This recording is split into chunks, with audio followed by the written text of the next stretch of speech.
Hello mga kananay, samahan niyo po ako magluto. Luto tayo ng adobo at saka ng Mickey Patola. Ayan po yung mga pansahog ko. Yan, kung nakikita niyo po, yung ano natin pala, yung adobo natin, may pangalang manok, may baboy, may manok. Yan po, samot-samot at saka may itlog ng manok. Ayan po yung ating Mickey, isang Mickey lang po. Tsaka 3 patola, tsaka yung itlog, yan. Panlagay natin sa sa adobo. Kasi yung mga bata, alam nyo na, pag may chikiting, gustong-gusto yung itlog at saka sabaw, yung sarsa. Ayan. Kasi walang pasok, yan, ang dami ko pong alaga. God bless. God bless sa akin. Kahit ganito ako, nakakapag-alaga pa ako, nakakapagluto. Oh. Kaya po nasabi kong kahit ganito ako, kasi po, kung hindi nyo naitatanong, isa po akong survivor. Na-operahan po ako sa ulo. Kapampangan talaga eh. Pero okay na po ako ngayon. Mahigit 20 years na po akong operado. Naka-brain tumor po ako. Brain tumor.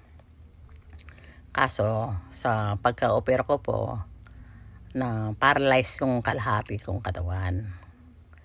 Pero nagagawa ko po yung mga gawain sa bahay, tulad ng paglalaba, pagluluto, yan, paglilinis.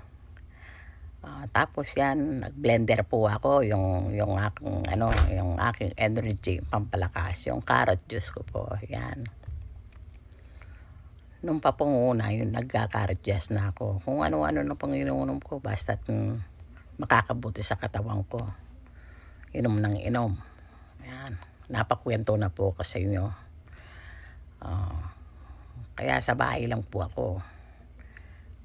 Tapos yung pong ulo ko, dahil lang na-opera ako, wala po siyang para po akong baby. Wala po yung sa Tagalog yun, baon ng ulo ko, wala po. Yung sa bumbunan, ganon. So, nasanay na po ako. Nasanay na akong isang kamay lang kumikilos sa akin. Okay lang. Total, nasa bahay lang naman ako. Tsaka ganito yung yung God's will. Sabi nga nila, God's will. Ibibitan ko muna kayo. Hanggang dun muna yung kwentong may masasabi ko sa inyo. Unti-unti. Kwento ko lahat sa inyo. Nag-iipon pa ako ng lakas na loob.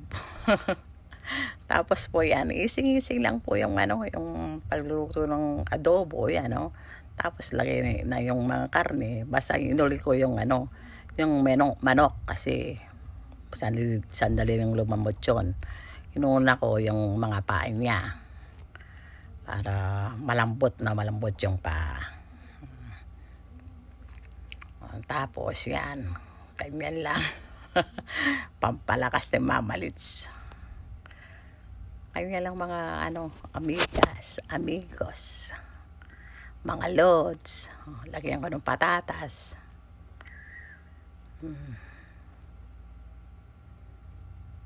Manood na lang po kayo.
Ayan, tapos na maligo yung mga alaga ko. Kaya yung mister ko, pinakain na yung isa, yung pinakabunso. Tapos yung dalawa, yan, kumain silang mag-isa sa sarili nila. Ayan, nabalid na naman po ako. Sorry po. Sana po nag-enjoy kayo sa istorya ng buhay ko. Next na lang po yung part 2. Thank you for watching. God bless.